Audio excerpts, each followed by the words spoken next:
with an Isery though. You feel me? Nah. Nah. They're gonna be checking. This nigga, but why I keep fucking up?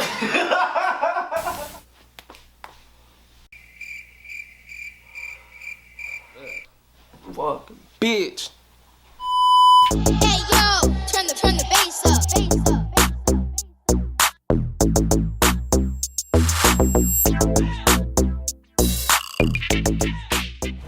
Man, what's good? Y'all tapping into another episode of UrbanMogulswithB.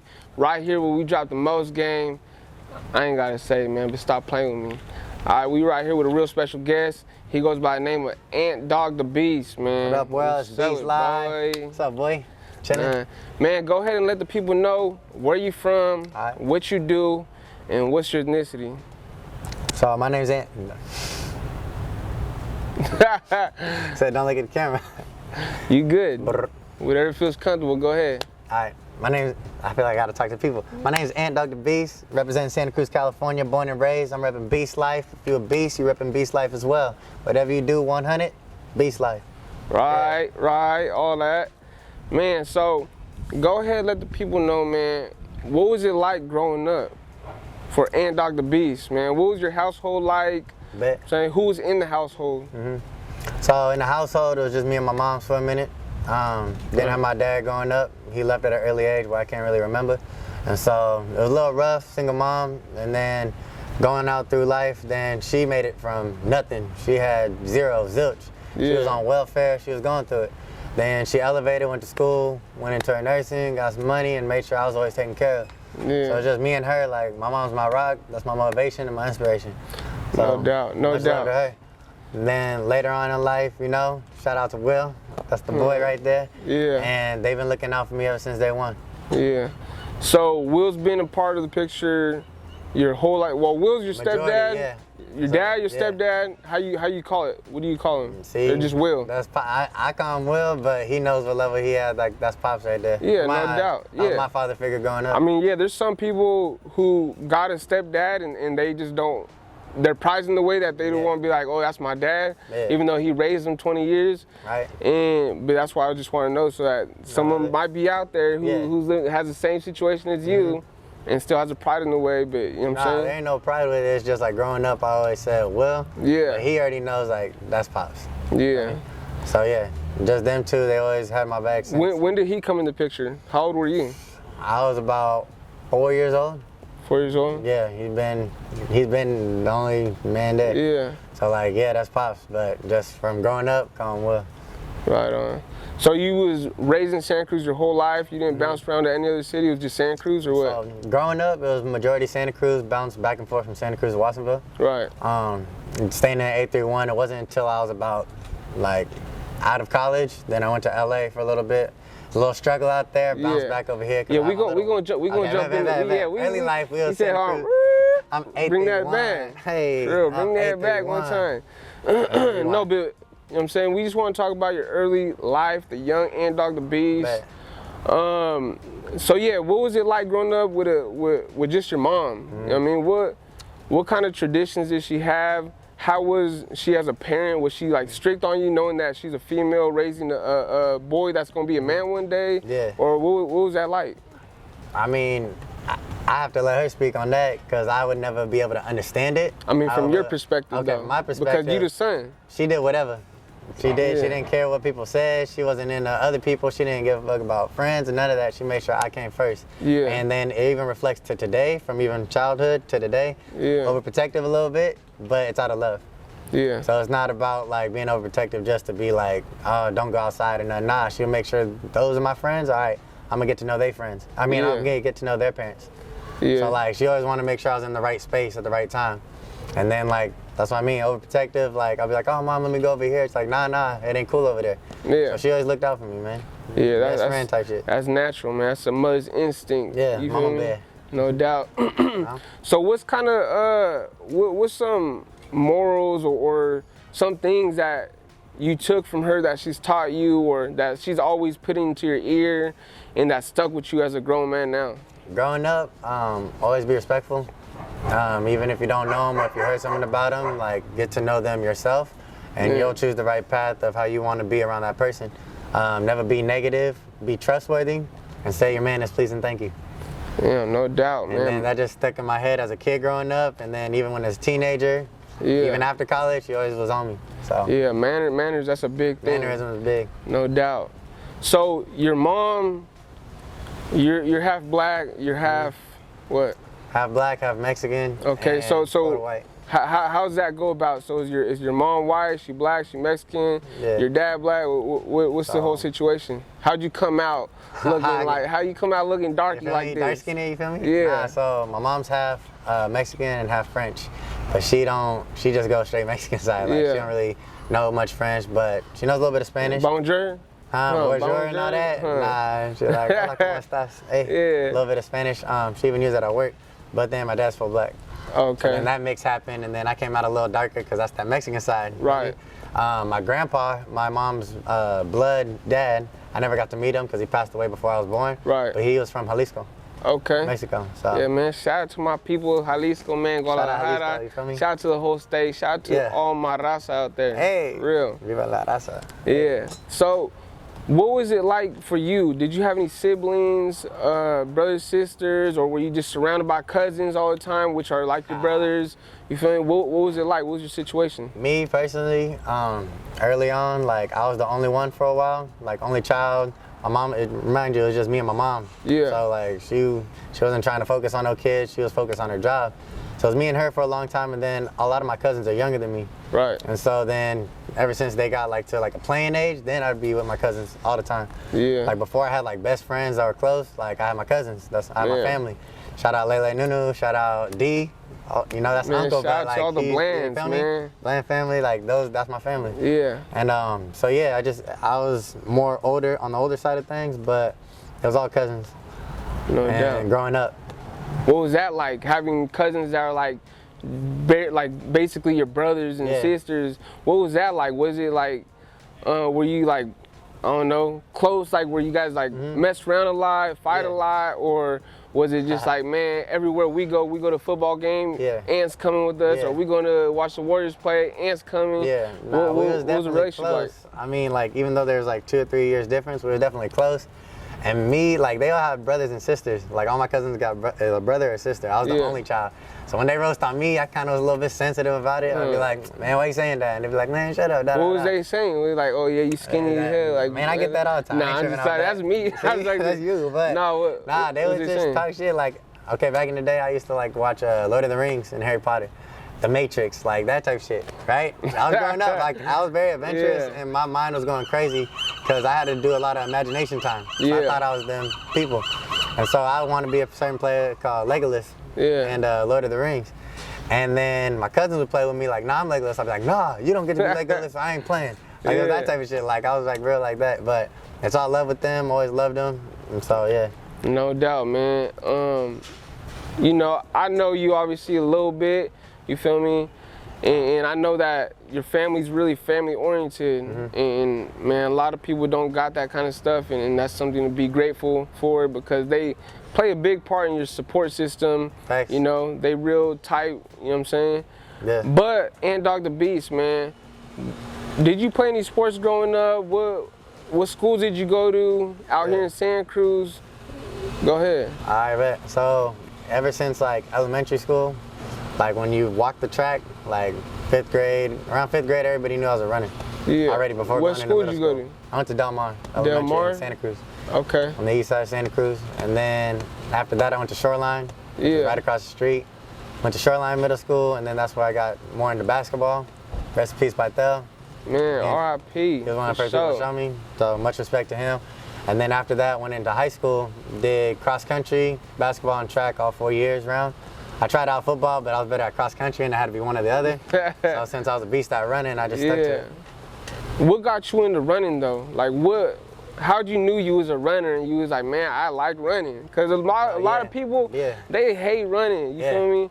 And they lazy, like, man, do I really gotta run 1 mile? Like, Yeah, you feel me? I feel it. Nah, what got me into cross country and track was actually like Del Mar, 4th, 5th grade. They would always have those turkey trots. Where Okay. you just walk around, see how many laps you could do. Yeah. And then like little magazine drives, but then like you know you can do that same thing for running. Yeah. So back then, I always try to do over the top, try to do as much as I can. Like, oh, you should be a runner. 6th grade happened, I was undefeated in cross country. Yeah. And so then I was like, okay, like I'm actually do this. So then I got more competitive with it, and then took it on to high school. Man, fun fact, my fastest mile was 4 minutes and 44 seconds. That's it? That's it, man. That's all I could do. 4:44? Yeah, 4:44. I was just for the mile. That's So it? I was a long distance runner. Damn, So, boy. yeah. And then I started doing the wharf to wharf in Santa Cruz. Yeah. So yeah. I think my fastest time was like 4:31, I think. But that was like, I think I was like a freshman. Man, Yeah, my fault. What the he hell? was going crazy. Yeah. Nah, but hey, talking about the turkey trot, that threw me back right now because See? You know look, what I'm talking about. my whole thing, I did one turkey trot, Yeah. and that was in 8th grade, and the only reason I ran it was because like, man, we ain't having no Thanksgiving, we don't got no food. Me and my pops, you feel me? Yeah. So it's like, man, I gotta win this turkey. Like fuck that. That You turkey's feel me? mine. Feel me? Yeah, and I did. I got Yeah. the turkey, feel me? But anyway, See, this you ain't got that about me, man. motivation, It's bruh. about you. You feel me? That's all good. Yeah. So, growing up in Santa Cruz, you know, you by the beach. You explaining about going to different schools, running, basketball. But what's some downfalls that you've had? What's some struggles that you had to be faced with? You know, whether it's being with a single parent mom, or you know what I'm saying, being on Section A or whatever, you feel me? How were you able to bounce back from certain downfalls? Certain downfalls. Certain downfalls I had as a kid or as an adult. As a kid, growing Kid, up, So growing up, because that's what made you, Yeah. of course. You know I what I'm saying? mean, yeah, there was struggle. Like I said, my mom's my best friend. And there's like more like, you know, interpersonal stuff Yeah. that like she went through, and like I always had her back at the end of the day. So if I ever seen her sad, you know, that was like something It like, affected you. Correct. It affected me, and that kind of like, even though like I did good in cross country, I'd want to show out because I knew that'd make my mom happy. Yeah. If I did good too. So like any struggle she had, it affected me, and that's how I do it. Like times where we were low on money Yeah. back then, like we would just do bean burritos, rice, cup of noodles, and that was our dinners. Yeah. Like that's what we had to eat, and we didn't get to do. I didn't even know what lobster was until I was like 13, 12, 14, Yeah. like later on. But early on, like anything, like if I based my emotion on my mom. Yeah. Like, she did whatever to make sure I was taken care of. So then anytime I seen her like a little bit sad or struggle, it motivated me to do something good in school or try to bring her Yeah. an A home. Like I wasn't the best in school. However, when I seen her wrong, like down, like I'll try my best. Yeah. More. Also struggling in life is like a lot of kids had their daddy growing up. Yeah. And then like I would see them with their dad. I'm like, cool. I wonder You how feel that feels. discouraged at all, or you feel? No, you it was know- like a what if type thing. Like what if Yeah. I did have my dad during that time? No, like not the will, like love will, but like Yeah. I'm saying like me personally, like someone who made me, I don't even really know at that time like what he kind of looked like. Like Yeah. I wasn't really sure. I had my grandparents on that side, and they always showed love and everything. But like at a young age, like that was kind of hindrance. Yeah. Like what if like he was here at my basketball games? What if he was here? You know, seeing me shine as a runner. Yeah. So like that was a little struggle on my own, and then sometimes Running the like, turkey trot and shit. they did. Yeah. But no, yeah. So So what's some things that, because I know what it's like to be raised by a single parent, you feel me, coming from an immigrant, but Yeah. I had my pops, you had your mom. What's some things that your mom try to like explain to you? Did she ever have a talk with you, be like, yo, you don't got your dad, time's gonna be like this, gonna be like that? Yeah. How was she able to keep a positive mentality and positive vibes to you, towards you? that's been throughout life. Like she would just give me like not daily reminders, but she always let me know like I love you. I'm gonna do whatever it takes to make sure like we good. And anytime like I'd have doubt of like what my dad or like how would it be with my dad, like she always made sure like she was my backbone. Yeah. Like, she always got me. So like basically anytime like I felt discouraged, I just know like I trusted my mom because she ain't never lied. Yeah. And like even if it was hurtful, if something she said or anything, like it was never like no beef or anything, but like if she told me like something was bad or something was going wrong or I need to do better, even if I didn't want to hear it, she Yeah. always reminded me like I love you and I'm only looking out for you. Yeah. So just getting that reminder helps. And Yeah. more people need to get reminded. Some people don't, but like that's what helped me. And like just having that trust.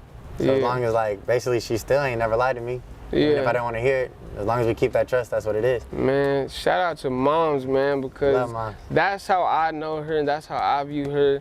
She ain't been nothing but real, and she tells things how it is, and Facts. she'll say it in front of anybody. You feel me? And it's cold, but hey, the truth hurts sometimes. Yeah. You feel But me? at the end of the day, you gotta like put that little hurt momentarily away, and know that for the long run, she only looking out for me. She Yeah. only looking out for my Her friends. baby boy. Yeah. Yeah. And she wants all my friends good too, cause if I don't know if you know this, nigga, yeah. anytime you need help, bro, my mom was there. Yeah. Cause she knows you. And Yeah, like facts. all of my closer friends, like they always had a bed. Yeah, if yeah. not that a couch, like but she was taking care of. There's always a roof that you come to. Everybody Yeah. know that, man. Everybody know that, man. See? Shout out mama, I don't want to say her name, but Yeah, shout out yeah. to moms, you feel me? But Now, being raised by a female, and it's different because when you're in relationships, right, there's certain situations where, okay, being raised by a female, so you know how to treat a female, Yeah. you know how to give some kind of love and affection, compared to being raised by a guy where it's like you gotta be tough It's a all the different time, mindset, yeah. it's a different mindset. can't show emotion. Right. Can't cry around girls. None of that. So what's some things that your mom, you know what I'm saying, what kind of game did she give you when it comes to the females? Or was it that, hey, don't trust no females because the females are Yeah. crazy, they you can't understand them, so don't even try? Nigga, What just was gonna it? Keep it 1,000, bruh. She did not want me to fuck with girls at all. Hey, like, bro, we can't cut, we can't oh, cut. yeah. I'm just playing with you. But, Nah, hey. Nah, she didn't want me to mess with females growing up because it was a distraction. Yeah. And she ain't never lied, like I said. Like, Yeah. growing up after having girlfriends, I was like, damn, I've been doing like less music because I'm focused so much on baby girl over here, you feel me? So Yeah. I was like, now, from spending where I'm at, like I understand girls are a distraction because it's Yeah. like a commitment, you feel me? But for the longest time throughout high school and middle school, she's like, oh, just focus on your grades and your track. Yeah. And then even in middle school, that's when I started music. Like when I started getting into it, it's like, just focus on those things, you'll be taken care of. You're good, I got you for whatever. But then like when girls started coming into play, then she's like, I told you, they're gonna be stressed, da da da. Yeah. And you're young right now, you'll find your girl later on in life. Yeah. But I wouldn't listen. So Man. like the game she taught me is always be respectful to a woman. Treat a woman how basically you would treat me. Yeah. And like I love my mama, so Yeah. and then as you know, as a man and different Yeah, yeah. girlfriends, like they don't treat you like how your mama treat you. Facts. So you're like, wait, hold up. Yeah. You ain't like my mama. So Yeah, you ain't like my it's a little mom. different. But You don't cook like my mom exactly. either. What? And so then also like when it comes from game, mama just was on the respectful side of it, how she would want to be treated, but then Yeah. Will's been there a lot of times. So going back to Will's taught me more of like being a man. Yeah. And like when he came in the picture, he'd be like, son, I need to talk to you. Yeah. Like, hey, you went through this situation, I know this girl like you, but hey, you gotta be like Yeah. this. So both of them played their part, but as far as mama, she just told me the respect side of it. Man, no doubt, man. Well, look, I don't mean to cut you off, man, Yeah. but we about to jump into part 2 pretty soon. Baby. But let me take a quick second to sure. give a shout out to all the single parents out there. Yeah. You feel me? From the older ones to the younger ones. Yeah. And shout out to all the stepdads who stepped up and played that role. Even the females or the males that stepped up and played both roles. You feel Yeah. me? Big shout out, big salute to y'all, man. Big shout out to the parents. Look, man, y'all tapping into Urban Moguls with B. I'm gonna need y'all to go hit that subscribe button, that like button, that notification bell. Man, we right here live and direct with Antdog Da Yeah. Beast, man. Beast Live. Right here we drop the most game, Urban Moguls with B.